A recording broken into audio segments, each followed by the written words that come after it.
One final blind date, that's all he'd promised his friend. Grayson Wilde had sat through enough of them to know how they ended. Expensive wine, practiced laughter, and yet another headline hunter chasing his money. Not the man. At 32, he had everything most people spent a lifetime chasing. A skyline penthouse, the kind of car that drew stares at red lights, and an empire of luxury hotels that stretched from Paris to Dubai. But behind all the marble and glass, he lived alone. Owen, his oldest friend and equal parts optimist and nuisance, had called that morning sounding far too excited for someone playing matchmaker. "This is the one, Gray. Trust me. Just one more time." Grayson stared out the window at the city below, his voice dry. "Every time is the one, Owen. Then she shows up wearing my newest hotel's logo on her dress. Just go. You'll thank me later, promise." "Fine," he muttered. "One last time." But the minute she mentions her candle line, I'm walking. That evening he arrived at La Marais Diane, a place he technically owned, but rarely set foot in. The maitre d' greeted him with nervous precision and guided him to a private booth draped in lilies and candlelight. Owen's doing, no doubt. Grayson glanced at his watch. 10 minutes early, by design. His punctuality was armor. He settled his cuffs, mentally listing the cliches that would soon appear. Red dress, designer bag, eyes filled with calculation. "She's probably rehearsing in the mirror," he murmured. "Or late for dramatic effect." The waiter smiled at him. "Your guest will arrive shortly, Mr. Wilde." "Of course she will," he said under his breath, swirling untouched wine. But when the door finally opened, the equation he'd lived by for years, pretty face plus ambition equals disappointment, simply broke. The woman who entered wasn't wearing runway confidence or perfume that announced itself. She wore a long gray wool coat frayed at the sleeves and carried no designer handbag, only a weathered canvas tote. Her blonde hair was tied in an unintentional ponytail, loose strands brushing her face, and beside her, holding a stuffed bear missing one eye, was a tiny girl in a pink dress and muddy boots. Grayson blinked once, then twice, uncomprehending. "Seriously, Owen?" he muttered. "A blind date with a single mom?" The woman caught his eye and smiled, nervous but genuine. "Hi, I'm Malene. I'm so sorry my sitter canceled last minute. I understand if this is not what you expected." Her voice was calm, sincere, almost apologetic, but not ashamed. Grayson opened his mouth, part of him ready to make an excuse, when the little girl's bear slid from her arms and hit the polished floor. Instinctively, Malene bent down, pulling tissues from her coat pocket to clean the toy's face and paws. "There," she whispered to her daughter. "Mr. Bear deserves to be clean before dinner, right?" He couldn't look away. It wasn't elegance or confidence that froze him. It was care, something simple and unperformed. When she straightened again, cheeks pink with embarrassment, he'd already made up his mind. "Well," he said, gesturing toward the chair opposite him, "if Mr. Bear's staying for dinner, it's only fair that I stay." Too, her laugh was small, startled. "Thank you." They settled in. A high chair appeared. Zoe sat between them dipping breadsticks into butter, talking about cartoons and imaginary dragons. Malene apologized twice more for bringing her, but Grayson waved it off. "She's better company than half the people I eat with." He expected awkward small talk, maybe a polite exit after dessert. Instead, the conversation wandered. Childhood stories, messy kitchens, favorite books. She mentioned working at the library, the way she loved the smell of old pages. She didn't ask what he did, and for once he didn't offer. 2 hours vanished before he realized it. When the check arrived, Malene reached for her purse. "At least let me," he shook his head lightly. "I invited Mr. Bear. It's on me." Outside, the night carried the crisp scent of rain. Malene buttoned Zoe's coat as the child yawned, clutching her bear. "Thank you," she said softly. "For not walking out," Grayson smiled, unfamiliar warmth creeping into his chest. "Thank you for showing up." They parted on the sidewalk without exchanging numbers, but he felt the quiet click of something beginning.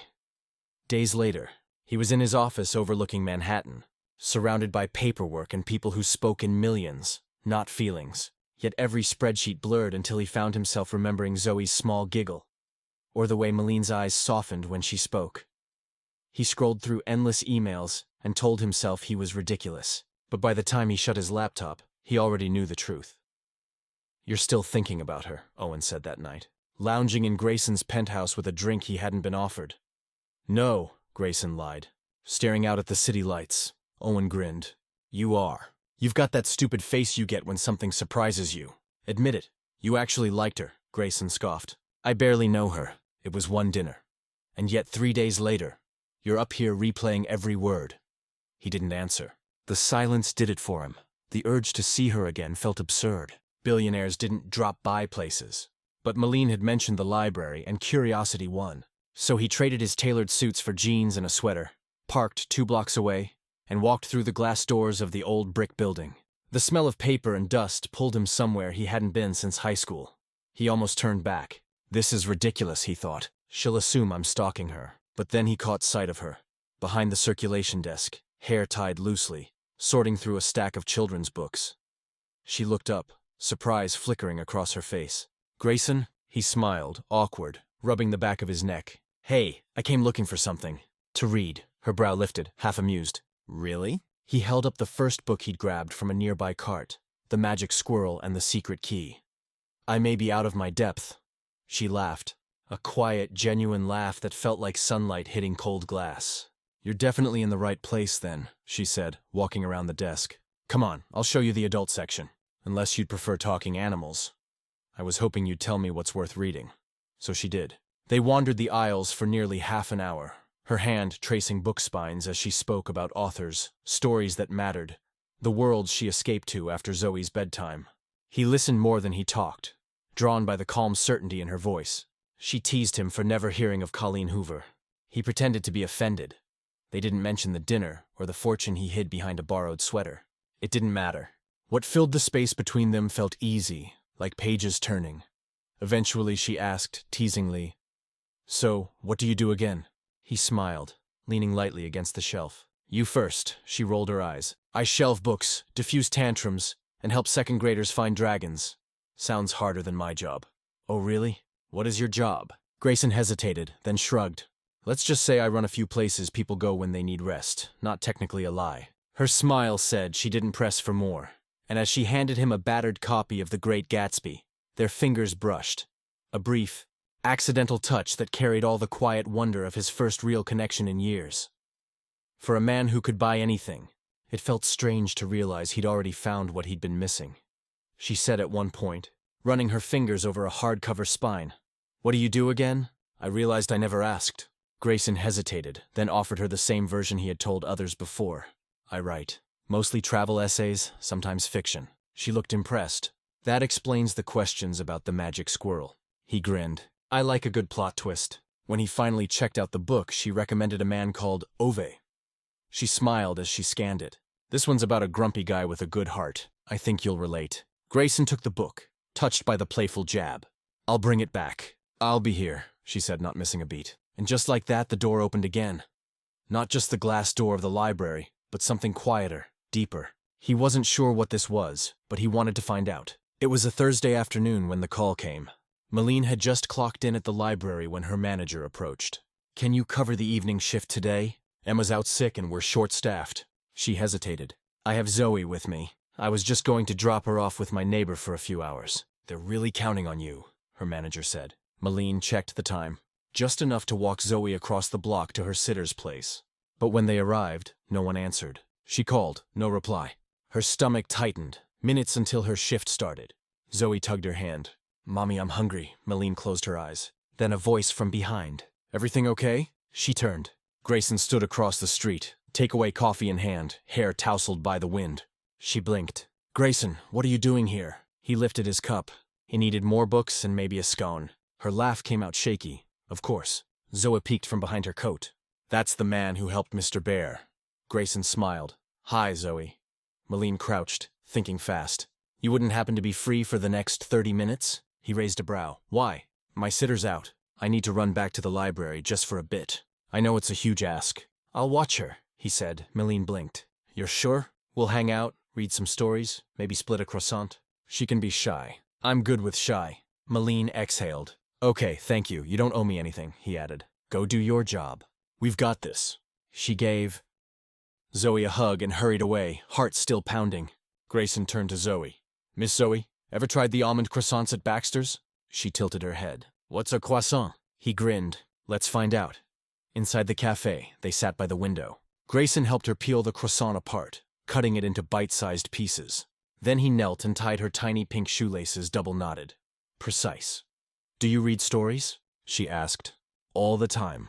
What kind do you like? Princesses and dragons, but not scary dragons. Just sleepy ones. Grayson chuckled.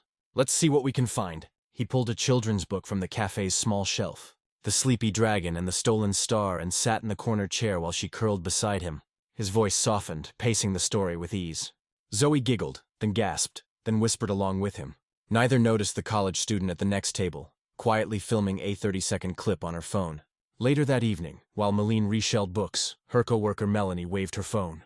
Malene, you have to see this on screen. Grayson reading to a little blonde girl by the window. The caption: This man has billionaire energy and golden retriever heart. Thousands of views. Malene's stomach flipped. She recognized the chair. The croissant him. Where did you find that? It's all over social. No one knows who he is, but the way he tied her shoes and fed her like a baby bird, I cried. Malene didn't know whether to laugh or panic. When she met Grayson later that evening to pick up Zoe, she cleared her throat. So you might be going viral. He blinked. Excuse me? She showed him the video. He watched it, then chuckled. I didn't sign a media release. You're reading about dragons in a bakery to a 3-year-old. She asked about sleepy dragons. You tied her shoes. They were untied, he said, as if that explained everything. Malene studied him. This tall, quiet man who never bragged, never asked for anything in return, who just showed up. You're good with her, she said softly. I like her, he said, and I like spending time with you. Her cheeks flushed. She reached for Zoe's hand. We should get home. Grayson nodded. Can I walk you? She smiled. I'd like that. As they stepped into the December chill, Malene felt something warm stir in her chest. Something unexpected. Something beginning. The lake shimmered under the soft glow of the streetlights. The water still, except for the occasional ripple stirred by a breeze. Winter hadn't fully settled in yet, but the air held a bite, enough to make Malene tug her coat tighter as she walked beside Grayson. It was quiet out, peaceful. Grayson had texted her earlier that day, asking if she wanted to take a walk. Just a walk, he'd said. Nothing fancy, and so here they were. No restaurant, no polished surfaces, just gravel paths and the soft crunch of leaves underfoot. Malene glanced sideways at him. He looked more relaxed than usual, hands in his coat pockets, gaze distant but thoughtful. You're quieter tonight, she said gently. He gave a small smile, then let out a breath like he'd been holding it for hours. I used to come here a lot, he said, especially after things fell apart. Malene tilted her head. Things? He hesitated. Then for the first time, he didn't redirect the conversation. Didn't joke or change the subject. I was engaged once, he said, voice low. 5 years ago. She blinked. You were? He nodded. Her name was Tessa. We'd been together for 3 years. I thought she was it. Malene didn't speak, sensing he wasn't done. She left 2 weeks before the wedding. Told me she'd fallen in love with someone else. One of my business partners, actually. Malene winced. I'm so sorry. I wasn't angry, he continued. At least not right away. I was numb, humiliated, sure, but mostly I just felt like a fool. Like I'd misread everything. Silence hung between them for a moment, broken only by the soft lapping of the lake. And after that, he said, I stopped trying. Dating felt like a game I didn't know the rules to anymore. Every woman I met seemed more interested in my net worth than my words. Eventually, I stopped showing up. Malene slowed her steps. I didn't expect you to say that. I didn't expect to say it, he admitted. They reached a bench and sat down side by side, the night wrapping around them. Malene tucked a strand of blonde hair behind her ear. You're not the only one who's been let down. Grayson turned slightly toward her. I was 19 when I met Zoe's father, she said. He was older, smart, charming, told me everything I wanted to hear. She paused, her hands folded in her lap. When I told him I was pregnant, he said I ruined his life, that he wasn't ready for this kind of responsibility. He left a week later, changed his number, moved across the country. Grayson's jaw tensed. I was terrified, Malene continued. I had no money, no college degree, no support. Just a part-time job, and this tiny apartment that smelled like paint thinner. He looked at her, not with pity, but something deeper. Respect. And yet, she said, her voice softer now, here I am with a daughter who thinks bedtime stories are the greatest luxury on earth. Grayson let out a quiet laugh. She's incredible. She saved me, Malene whispered. In every way a person can be saved. For a while, neither of them said anything. The wind picked up slightly, rustling the trees. A duck splashed near the edge of the water. When Malene finally looked at him, his eyes were already on her. I don't know what this is, she said, but talking to you, it feels like I can breathe again. Grayson's reply was almost a whisper. Yeah, me too. They sat there, two strangers from worlds that didn't usually meet, a single mom who shelved books for a living, and a man who sat at top boardrooms and balance sheets.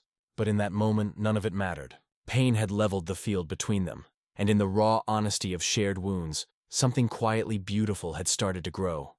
Something that felt a lot like the beginning of hope. It started with background noise. The TV in the staff lounge of the library was always on, usually tuned to the local news or some nature channel no one paid attention to. Malene had just returned from reshelving a cart of children's books, her fingers still dusted with glitter from Storytime crafts. She walked in to grab her water bottle, half listening, half daydreaming. Wild Hotels is expected to expand another 10% this quarter, the anchor said. And with Grayson Wild returning from his brief hiatus, investors are hopeful about renewed leadership. She froze. The screen behind the anchor lit up with a clip. Grayson stepping out of a black SUV surrounded by flashing cameras. He waved briefly, suited and polished, then disappeared behind glass doors. Malene's blood ran cold. She blinked and blinked again. It was him, the man who claimed to be a freelance writer. The man who had helped her daughter tie her shoelaces and smiled like he had nothing to prove. Thaman who took walks by the lake like he was hiding from something. Grayson Wild. Her legs felt weak. The water bottle slipped from her hand, thudding to the floor. He lied. He had looked her in the eye again and again, and never once said who he really was. Never hinted. Never corrected her when she joked that he probably made more in coffee than she did in a week. He had let her believe he was ordinary. She did not answer his texts that night or the day after. Grayson noticed the shift immediately. One missed reply became 3. A call went straight to voicemail. By the end of the second day, he was standing outside the library waiting. Malene stepped out with Zoe in one hand and a cloth tote bag in the other. She stopped when she saw him, her jaw tightening, eyes guarded. "Malene," he began. "Please just let me." "You're Grayson Wild," she interrupted. "CEO of Wild Hotels worth what? 3 billion, or is it 4 now?" Hewen said, "I never meant to. You lied to me." Her voice was calm, but each word landed like a strike. "Every time I asked what you did, you gave me some vague story about writing, about bookstores and paperbacks. I trusted you." "I didn't do it to manipulate you," he said quickly. I wanted to be seen, not as a headline, not as a walking wallet, just as a man. And so you lied." Her lips pressed into a tight line. "You let me open up to you about my life, my daughter, everything. And the whole time you were pretending to be someone else." "I wasn't pretending who I was," Grayson said. "I was just hiding what I had." Malene laughed sharp and bitter. "That's a beautiful distinction, Grayson. Really poetic." Zoe looked up confused by the tension. "Mommy," she whispered. Malene crouched and smoothed the girl's hair. "It's okay, sweetie. We're fine." When she rose again, her voice was lower, quieter. "I've been through enough people walking away when they realize I come with a child and no money. You walked in pretending to be poor, like it was a game." "It wasn't a game," Grayson said, his voice breaking. "You were the first person who didn't want anything from me. I didn't want anything because I thought you had nothing to give except yourself. That was enough." She stepped back, tugging Zoe's hand gently. "Goodbye, Grayson." He opened his mouth but couldn't find words fast enough. She was already walking away. For the first time in years, Grayson Wild, the man who could negotiate million-dollar contracts without flinching, stood on a sidewalk in the cold, completely, utterly speechless and alone. It had been a quiet week. Malene had gone into autopilot. Wake up, dress Zoe, make breakfast, go to work. Her heart still clenched every time she passed the lake path where they used to walk. She avoided glancing at her phone during breaks, knowing there would be nothing from him. And even if there was, she told herself she wouldn't answer. But Zoe noticed. Of course she did. "Why? Don't we see Mr. Grayson anymore?" she asked. One night while brushing her teeth, her little voice muffled through bubbles of minty foam. Malene had paused, her hand frozen mid-reach for the towel. "Mr. Grayson's busy, sweetie, grown-up stuff." Zoe looked unconvinced. "But he was our friend." "I know," Malene whispered, gently toweling off her daughter's chin. "Sometimes friends go away." Zoe blinked, then hugged her mother tightly. "I don't want him to." Neither do I, Malene thought. The library's annual Storytime festival fell on a Saturday, an all-day event with costumed readers, crafts, music, and a small stage where children were invited to share their favorite stories. It was always a hit, drawing families from all over the neighborhood. Malene helped organize the event, juggling logistics while keeping an eye on Zoe, who wore her favorite pink dress and carried Mr. Bear, now with a stitched-up paw. Despite the crowd and music, Zoe seemed quieter than usual. She stuck close to Malene's side, clutching her hand tighter than normal. During the afternoon session, a local news channel arrived to record a segment. A host introduced the children's storytelling portion, handing a foam microphone to each brave little reader. Zoe raised her hand. Malene blinked in surprise. Zoe wasn't usually the spotlight type, but before she could intervene, her daughter had climbed the few small steps to the stage. Mr. Bear tucked under her arm. The host leaned down. "What's your name, sweetheart?" "Zoe," she said, gripping the mic in both hands. "What story do you want to share?" Zoe hesitated. Her eyes searched the crowd, then turned back to the microphone. Her voice came out soft but clear. "I don't have a storybook to read, but I want to talk about a person. His name is Mr. Grayson." Malene's breath caught. The host raised an eyebrow, smiling. "Oh, is he a storyteller?" Zoe nodded seriously. "Yes, but he doesn't just read stories. He ties shoelaces and buys cinnamon rolls and makes my mom laugh. I like his stories, but I like that part better." A few chuckles rippled through the audience. Zoe's voice softened. "I don't know why he disappeared, but Mommy's been sad. She tries not to show it, but I can tell." A lump formed in Malene's throat. The room grew still. Zoe looked down at her shoes, then back at the crowd, hugging Mr. Bear tighter. "So if Mr. Grayson says this, I want him to know. Mommy and I miss him. Please don't stay gone forever." Silence, then soft applause. Not out of politeness, but something deeper. Touched, moved. Malene couldn't stop the tear that slipped down her cheek. She covered her mouth, trying to steady herself as Zoe stepped down from the stage and walked straight into her arms. "You didn't have to say that, baby," Malene whispered into her hair, voice trembling. "But it's true," Zoe said, muffled against her shoulder. "You smiled more when he was here." 2 hours later, Grayson stood in his office, phone in hand. The video had been forwarded by a junior marketing employee who happened to be at the event with her niece. The caption read simply, "You might want to see this." He had watched it 3 times. By the 4th, he wasn't even pretending he wasn't crying.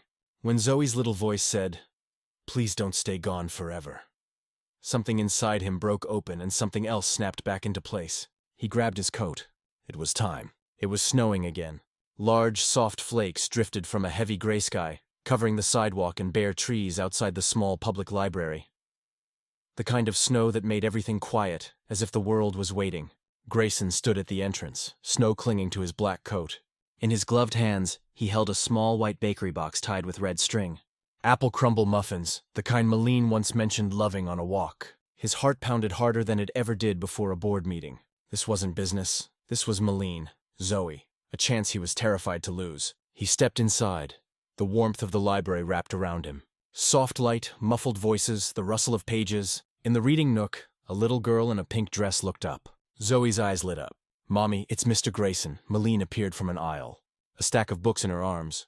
She froze at the sight of him. He walked to the front desk, placing the box down gently. On top was a small folded note. She didn't reach for it. Her eyes stayed on him.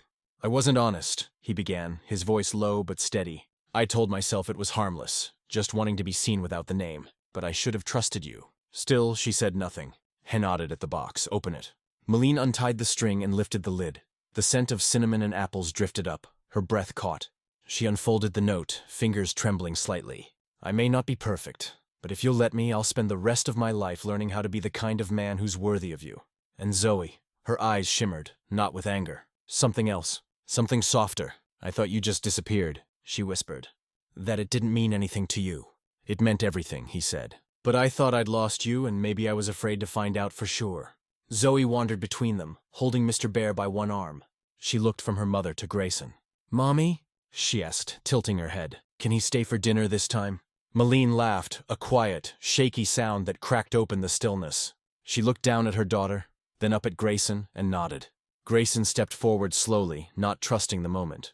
But when she didn't move away, he wrapped them both in his arms. Malene leaned into his chest. Zoe giggled, trapped between them, but clutching his coat tightly. Outside, snow continued to fall. Inside the library, warmth returned. Quiet and real. No spotlight, no diamonds, no perfect words. Just a man, a woman, and a little girl who still believed in bedtime stories and second chances. 1 year later, the little corner shop on Maple and 6th had become a neighborhood favorite. Nestled between a bakery and a florist, the story nook stood out with its cheerful window boxes, hand-painted sign, and a chalkboard that read, "Today's reading, dragons, cupcakes, and brave little girls." Inside, the scent of old pages and apple cinnamon candles welcomed visitors with warmth. Behind the counter, Malene tied her apron. Her blonde hair was twisted up as always, with a few strands escaping to frame her face. In the far corner, the shop's namesake nook waited. Beanbags, bright bookshelves, and a hand-painted tree mural that stretched toward the ceiling. She had dreamed of this place. Now it was hers. Grayson had helped her build it quietly, generously, never asking for credit. He chose shelves, assembled furniture, and even carved the miniature reading bench himself. But his name wasn't on the lease. "Let it be yours," he'd said that night by the fire, handing her the check. "I'm just investing in something worth believing in." They lived in a modest house 20 minutes outside the city. A white-trimmed cottage with around porch, and a small garden where Zoe held tea parties with stuffed animals. Grayson still ran his global hotel empire, but he was home by 5 p.m. every evening. No exceptions.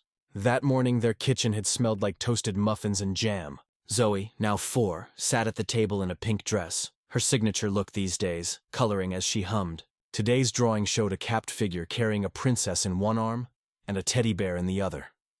Malene bent down, kissed her forehead, and whispered, "Mr. Bear's ears are perfect." Now, just outside the shop, Grayson stood under the awning with 2 takeaway coffees. Through the window, he watched Malene help a child pick out a book.